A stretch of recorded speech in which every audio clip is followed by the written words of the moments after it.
यदा यदा हि धर्मस्य ग्लानिर्भवति भारत अभ्युत्थानमधर्मस्य तदात्मानं सृजाम्यहम्। जब जब धर्म की ग्लानि होती है, धर्म की ग्लानि का मतलब, क्योंकि धर्म साक्षात भगवान है और भगवान की भक्ति जब भगवान देखते हैं कि कम होने लग गई है, अगर कहीं पर 1000 लोग रह रहे हैं तो वहां पर 2-4 भक्त नजर आते हैं, सबके सब 990 लोग जो हैं सब भोगी, खाओ पियो मौज करो, इसी सोच वाले भगवान को जब दिखते हैं कि ये केवल मनुष्य जीवन में आकर के भी ये लोग तो खाने पीने में लगे हुए हैं, इनके जीवन का कोई ध्येय नहीं है, भगवान की भक्ति इनके जीवन में नहीं है, तो फिर भगवान स्वयं जन्म लेकर के धर्म संस्थापनार्थाय संभवामि युगे युगे, धर्म की स्थापना करने के लिए वो परम पिता परमात्मा को जन्म लेना पड़ता है। क्योंकि जब तक भगवान आकर के लीला नहीं करेंगे, देखो भगवान की जो लीला है ना, भगवान की 4 चीजें विशेष हैं, भगवान का नाम, भगवान का धाम, भगवान की लीला और भगवान के गुण। क्योंकि भगवान की लीला को जब तक नहीं सुनेंगे तब तक हम भक्ति को नहीं प्राप्त कर सकते। केवल हम सोचे माला लेने से हम बैठ जाएं, मेरुदंड सीधा कर लें और कलिकाल में हम अपने सिद्धि को प्राप्त कर लें, ठीक है आप तपस्वी हो सकते हैं, पर भगवान की लीला का श्रवण करके जब हम भगवान के चिंतन को करते हैं, भगवान के धाम को जा करके, इसीलिए तो तीर्थ की महिमा है, क्यों तीर्थों में जाया जाता है घूमने, ताकि वहां जा करके हमको वही याद आए कि हमारे श्याम सुंदर ने यहाँ पर निधिवन में ये लीला की थी, हमारे ठाकुर जी ने वृंदावन में यमुना के पुलिन पर कालिया नाग का दहन करके ये लीला की थी। अगर भगवान जन्म लेकर के वो लीला न करें तो बताओ क्या हम आज वहां जा करके वैसा विचार कर सकते हैं? जब विचार नहीं करेंगे तो भक्ति कैसे जागृत होगी? भगवान कहते हैं भक्ति योग विधानार्थम, भक्ति योग का विधान करने के लिए भगवान को जन्म लेना पड़ता है।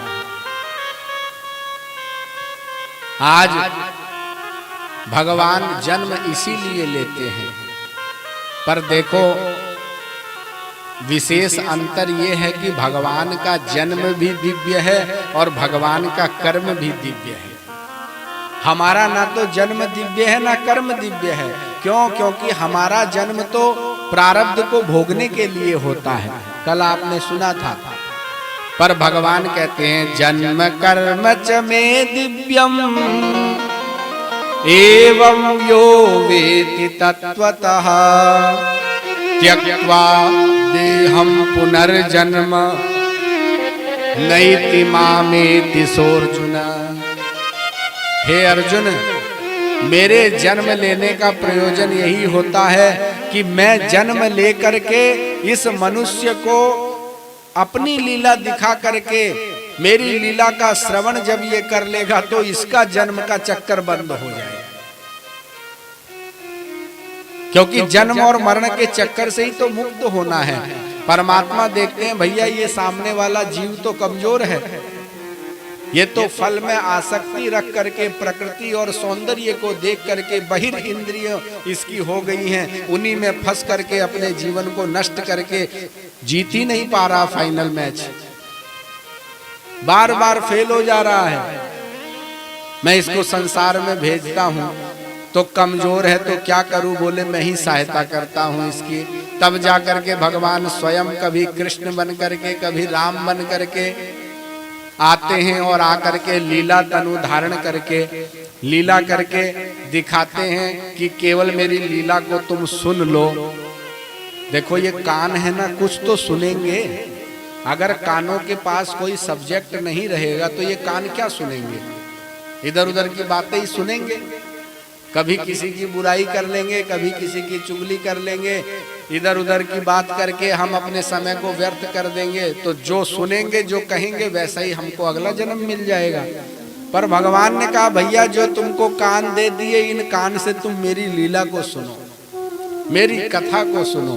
तो जब सुनोगे तो ये सब पुनरपि जननम पुनरपि मरणम पुनरपि जननी जठरे शयनम, जो ये चक्कर है ये सब मिट जाएगा तुम्हारा और तुम मुक्त हो जाओगे। त्यक्त्वा देहम पुनर्जन्म, जैसी शरीर को तुम छोड़ोगे तो पुनर्जन्म, जो पुनर्जन्म हो रहा है अर्जुन बार बार, नेति मामेति सोर्जुन, हे अर्जुन वो जन्म का चक्कर ही समाप्त हो जाएगा और आनंद बन जाएगा। क्यों? बोले भगवान का जब हम भजन करते रहेंगे